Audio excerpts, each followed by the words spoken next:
إن الحمد لله وإن الشكر لله وإن الثناء كله لله أحمده وأشكره وأتوب إليه وأستغفره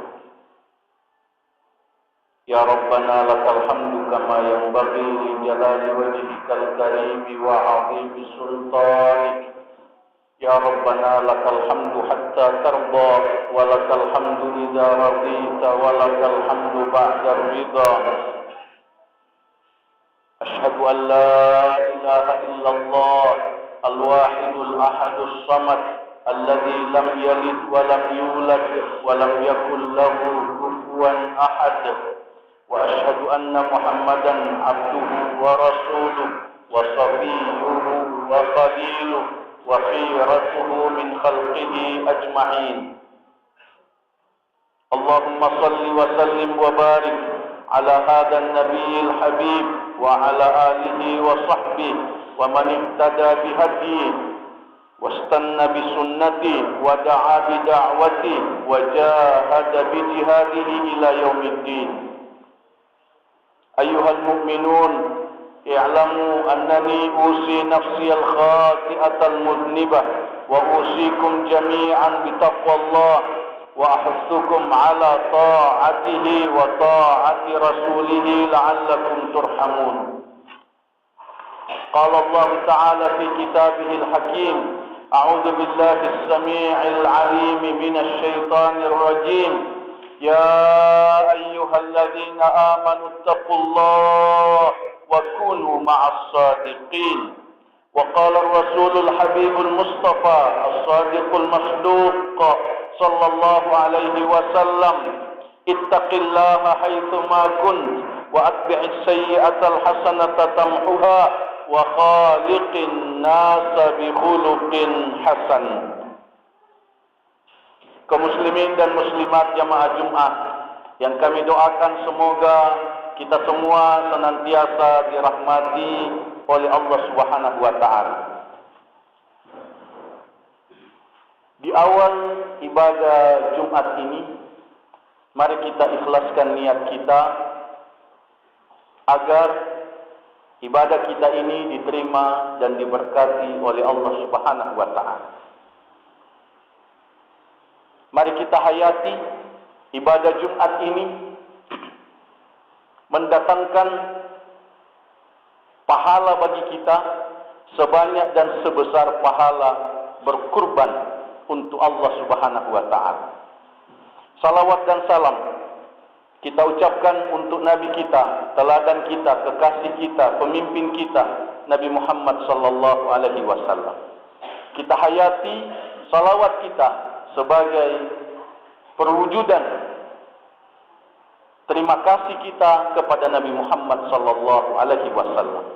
Kita hayati salawat kita sebagai ungkapan rasa cinta kita kepada Nabi Muhammad sallallahu alaihi wasallam. Renungan dan himbauan ibadah Jumat kali ini akan kita fokuskan untuk menjawab pertanyaan mengapa mereka bertikai. Mengapa mereka bertikai? Mengapa umat Islam bertikai? Mengapa saudara-saudara kita bertikai? Pertikaian adalah pertengkaran antara dua orang, dua pihak, dua kelompok, dua golongan. Pertikaian adalah saling mempersalahkan antara dua orang, dua pihak, dua kelompok, dua golongan. Pertikaian adalah saling menjatuhkan, saling menjelekkan antara dua orang, dua pihak, dua kelompok, dua golongan. Pertikaian kita jumpai banyak terjadi di rumah tangga. Pertikaian kita lihat terjadi antar suami istri. Pertikaian kita lihat terjadi antar anak, antar saudara, antara adik dan kakak. Pertikaian kita terjadi antara orang tua dan anak, antara bapak dan anak, antara ibu dengan anak. Pertikaian kita lihat terjadi antar tetangga. Pertikaian kita lihat terjadi antar teman sekerja, teman seprofesi. Pertikaian kita lihat terjadi di pasar. Pertikaian kita lihat terjadi di kantor. Pertikaian kita lihat terjadi di masjid. Pertikaian kita lihat terjadi antar golongan. Pertikaian kita lihat terjadi antar kelompok. Pertikaian kita lihat terjadi di lembaga pendidikan, di lembaga dakwah. Pertikaian kita lihat terjadi di partai politik. Mengapa mereka bertikai? Apa penyebab pertikaian ini di tengah-tengah masyarakat? Secara singkat, kita mencoba menelusuri 3 penyebab pertikaian. Yang pertama ialah hubbud dunia, cinta dunia. Cinta dunia berada di belakang semua pertikaian. Cinta dunia berada di belakang semua pertikaian. Cinta dunia adalah salah satu sumber pertikaian. Mulai dari rumah tangga sampai partai politik. Mulai dari rumah tangga sampai di lembaga-lembaga Islam. Di organisasi-organisasi Islam. Latar belakangnya adalah dunia. Latar belakangnya adalah uang, kekayaan, jabatan, popularitas, kemenangan, kesuksesan duniawi. Pertikaian karena dunia, jelas bukan karena iman. Jelas bukan karena Islam. Jelas bukan karena cinta Allah. Jelas bukan karena akhirat. Karena dunia. Mereka bertikai karena uang 10 juta. Ada yang bertikai karena uang 1 juta. Ada yang bertikai karena uang 100.000. Ada yang bertikai karena uang 10.000. Itulah nilai iman mereka.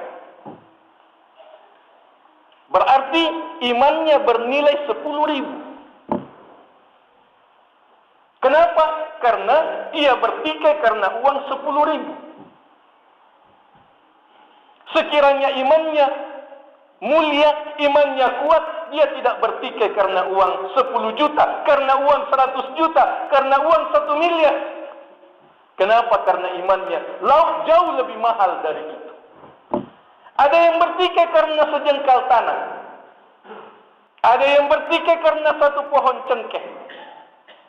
Ada yang bertikai karena 1 pohon cengkeh. Ada yang bertikai karena 1 hektar tanah. Ada yang bertikai karena 10 hektar tanah. Itulah nilai iman mereka yang bertikai. Dunia.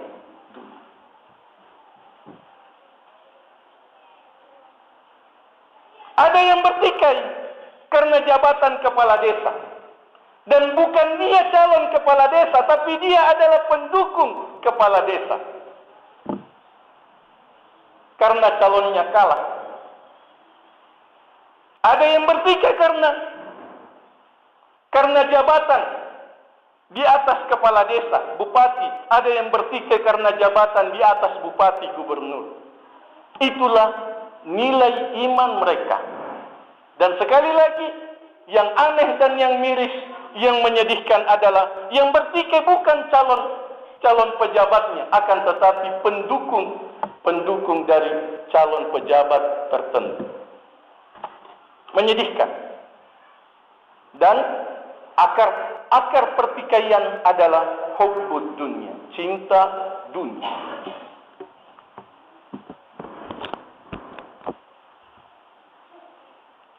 Dalam Al-Quran dijelaskan pertikaian para sahabat. Karena para sahabat adalah manusia juga.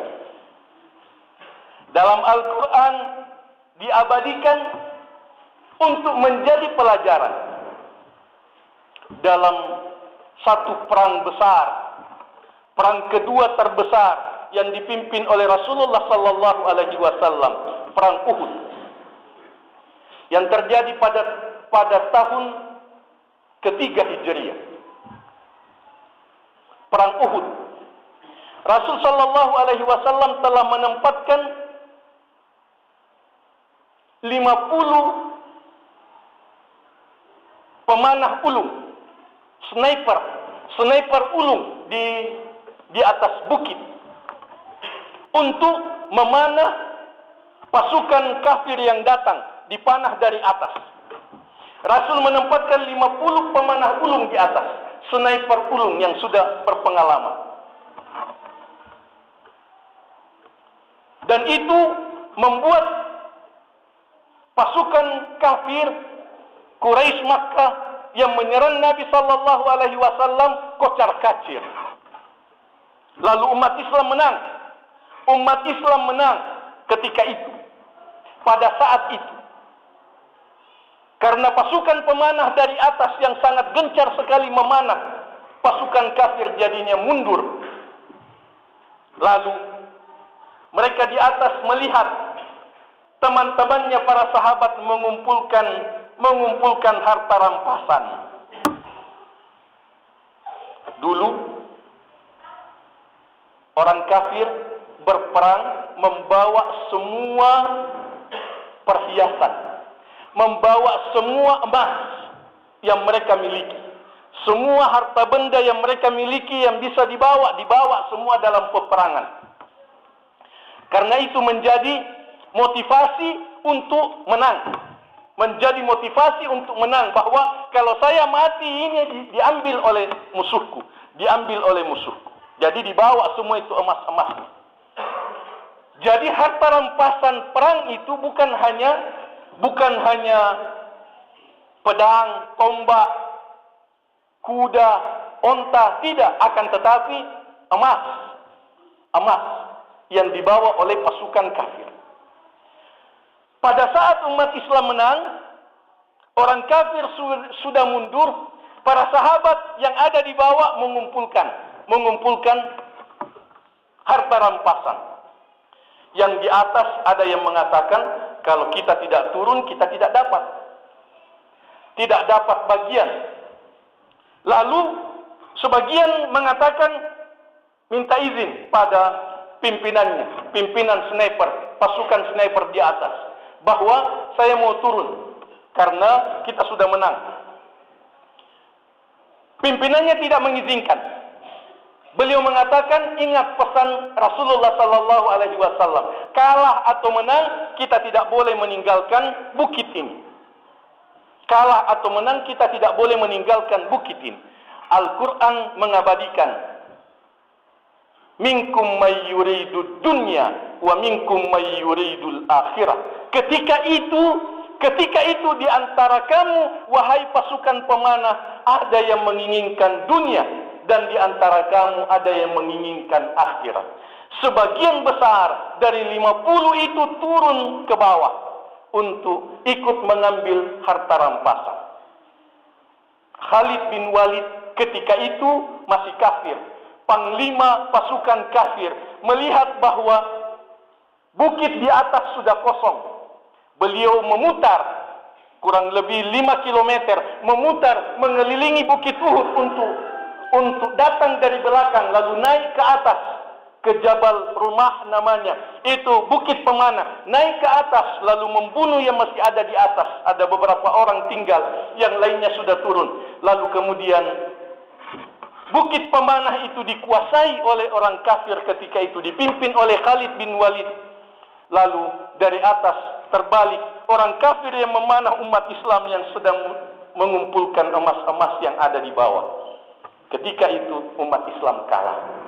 Ketika itu umat Islam kalah. Rasulullah Shallallahu Alaihi Wasallam mundur bersama para sahabat, dan para sahabat disitulah memperlihatkan bagaimana membela Nabi Shallallahu Alaihi Wasallam yang kena giginya, yang patah gigi beliau, yang terkena pelipis beliau, berdarah pelipis beliau.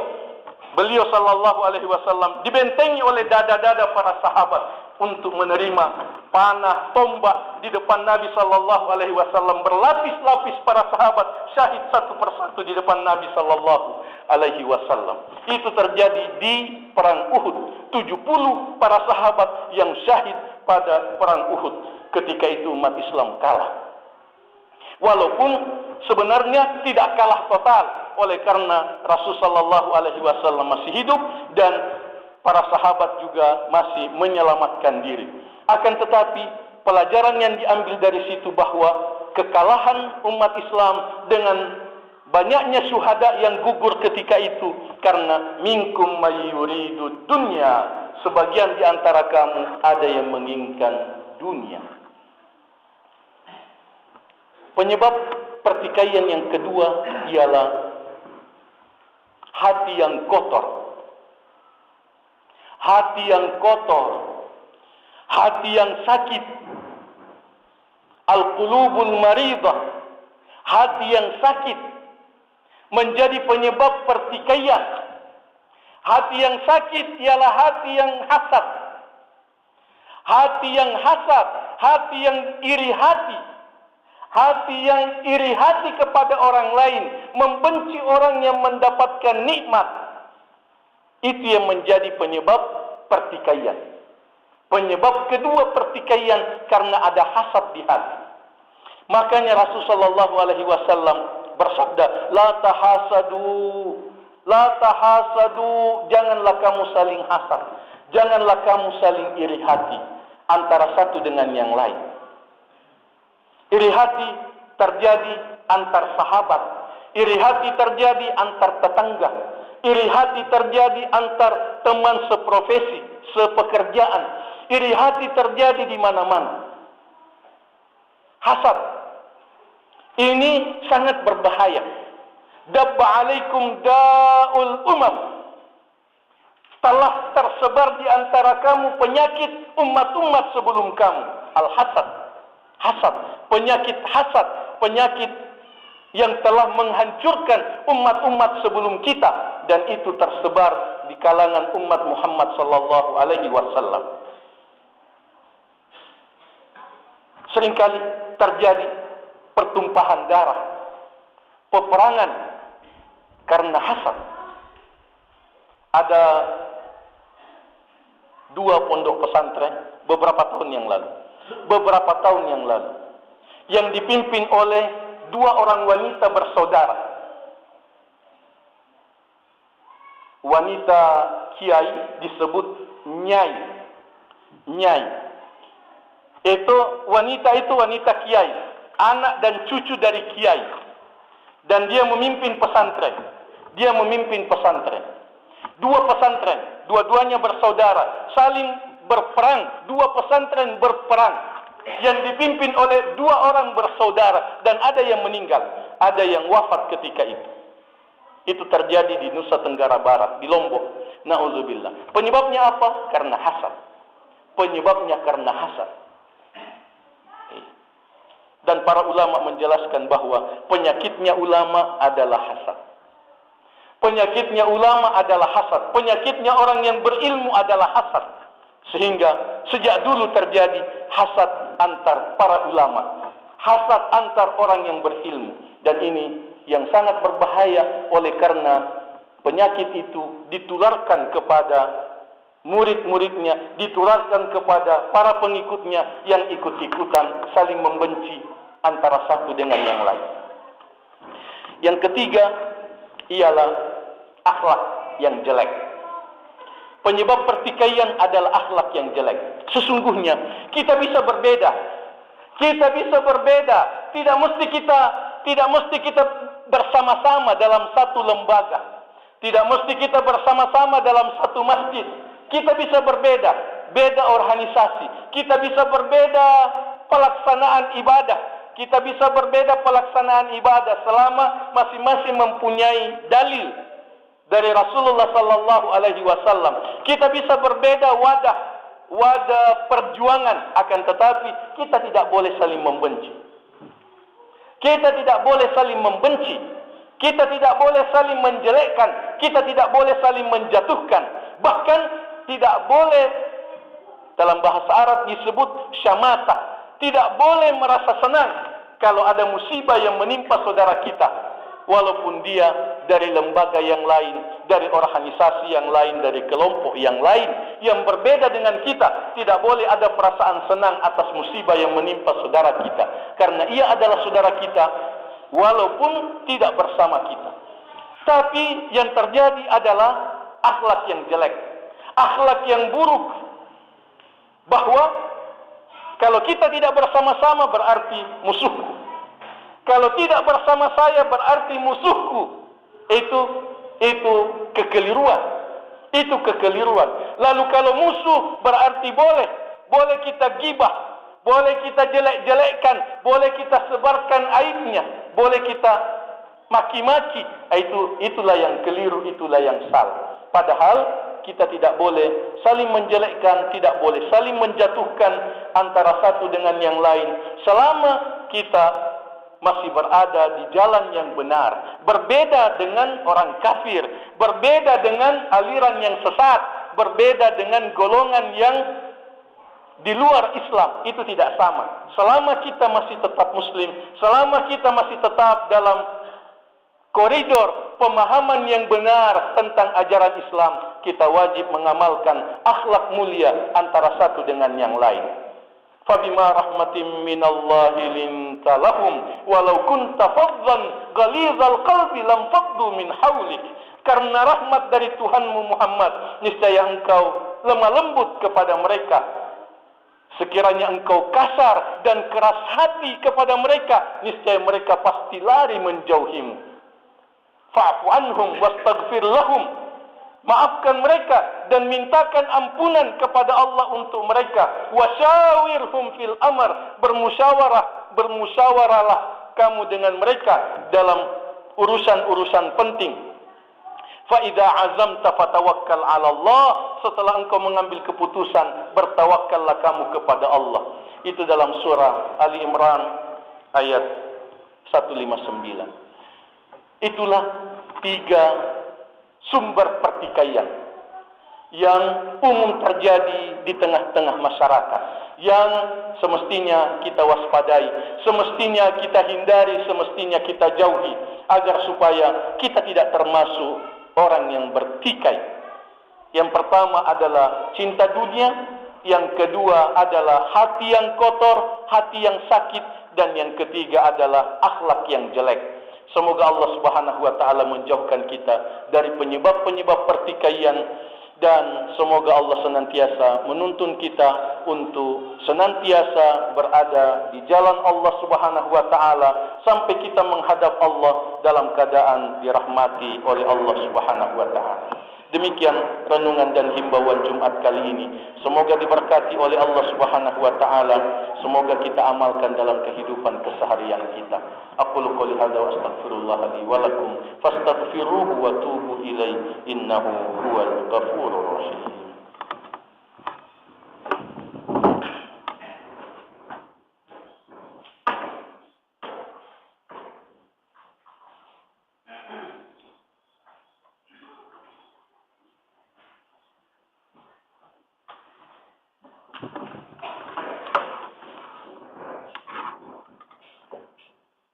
Alhamdulillah hamdal hamidin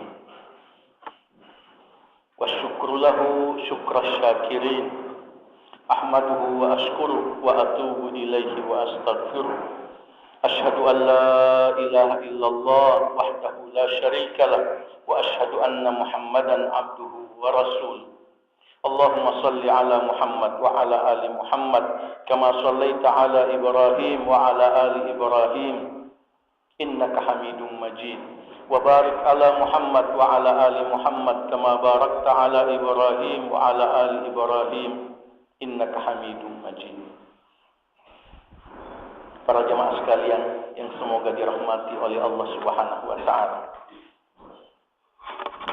Ada seorang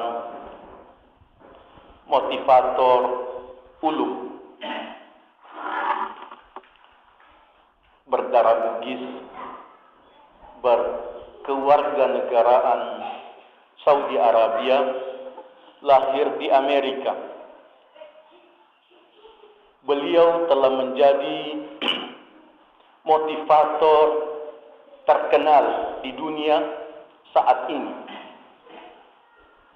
Walaupun beliau lumpuh, tidak bisa goyang kecuali mata dan mulutnya. Yang bisa goyang dari tubuhnya hanya matanya saja dengan mulutnya. Yang lain tidak bisa goyang. Panjangnya beliau ini panjangnya 1 meter, paling panjang 1 meter. Saya bilang panjang karena dia tidak bisa berdiri. Bukan tingginya, karena dia baring terus. Dan dia selalu berada di kereta dorong bayi. Kereta dorong bayi. Selalu didorong kemana-mana. Dan beliau ceramah kemana-mana. Di dalam kereta bayi. Namanya Ammar Bugis. Ammar bin Haitham Bugis. Bapaknya kakeknya atau kakek buyutnya dari Bugis. Kakek buyutnya dari Bugis ke Mekah, belajar di Mekah, berdagang di Mekah. Kemudian keturunannya semua tinggal di Mekah, nikah di Mekah, dan lahirlah cicitnya bernama Ammar. Ammar ini lahir di Amerika pada saat bapaknya melanjutkan pendidikan di Amerika. Ammar Bugis lahir di Amerika dan pada usia 2 bulan, dia lumpuh total. Masih bayi 2 bulan dia lumpuh total. Dokter di Amerika mengatakan ini anak usianya singkat, tidak lama lagi mati. Tapi ternyata usianya panjang. Akhirnya sekolah di Amerika, dibawa pakai kereta dorong masuk sekolah. Sekolah di Amerika dan bagus prestasinya. Dia menjawab soal-soal ujian dengan lisan. Bagus otaknya.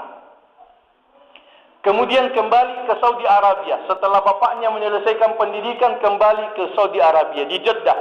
Di Jeddah ia meneruskan sekolahnya. SMP, SMA, perguruan tinggi, akhirnya dia menjadi sarjana. Dalam keadaan begitu, dia lumpuh total. Sangat tergantung pada orang yang mendorongnya. Tidak bisa goyang, kecuali mata dan mulutnya saja. Dia hafal Quran usia 16 tahun. Hafal Al-Quran usia 16 tahun. Dia kuliah dan lulus terbaik. Setelah kuliah dia bekerja sebagai wartawan. Orang lumpuh bekerja sebagai wartawan. Kemudian satu saat dia diwawancarai di TV. Ada orang kaya, pangeran putra mahkota Amir Uni Emirat Arab di Dubai, menonton wawancara Ammar Bugis dengan reporter TV Saudi Arabia. Setelah dia melihat wawancara itu, dia menelpon ke TV Saudi Arabia. Tolong uruskan kedatangan Ammar Bugis datang ke Dubai. Akhirnya diundang datang ke Dubai. Datang ke istana putra mahkota Dubai, putra mahkota Uni Emirat Arab. Lalu kemudian ditawarkan, apa maumu? Saya mau membiayai. Apa yang kau inginkan? Dia bilang saya mau melanjutkan pendidikan S2 di Amerika. Pangeran ini mengatakan silakan lanjutkan sampai kapan saja. Saya biayai semua kebutuhanmu. Dan dia berangkat dan melanjutkan pendidikan S2 di Amerika. Sampai sekarang dia bersama istrinya. Orang ini ada istrinya. Ammar Bugis sudah nikah. Kalah dengan orang yang sempurna tapi tidak menikah. Ammar Bugis pada akhir Desember yang lalu datang ke Indonesia dan sempat berkeliling di Jakarta dan di beberapa daerah. Beliau juga datang ke Libya. Orang yang mendengarkan ceramah beliau meneteskan air mata. Salah satu ungkapan beliau, Ammar Bugis, bahwa pendapat yang mengatakan al-aqlus salim fil jismis salim, akal yang sehat terdapat dalam tubuh yang sehat, itu perlu dirubah.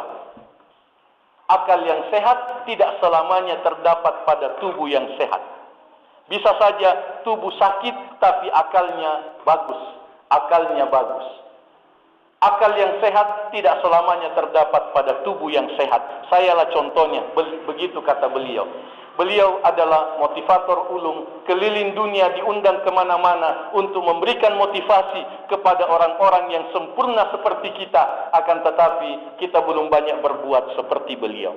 Semoga Allah Subhanahu wa ta'ala memberikan hidayahnya kepada kita, agar kita semakin syukur kepada Allah, agar kita tidak serakah terhadap dunia, agar kita tidak silau terhadap kenikmatan dunia, agar kita tidak mencoba-coba uang yang haram, agar kita tidak mencoba-coba menzalimi orang lain untuk memperkaya diri, agar kita tidak mencoba-coba untuk menyogok dan disogok, agar kita tidak mencoba-coba yang diharamkan oleh Allah Subhanahu wa ta'ala, agar kita sungguh-sungguh melaksanakan perintah Allah dan menjauhi larangan Allah sebagai tanda kesyukuran kepada Allah Subhanahu wa ta'ala.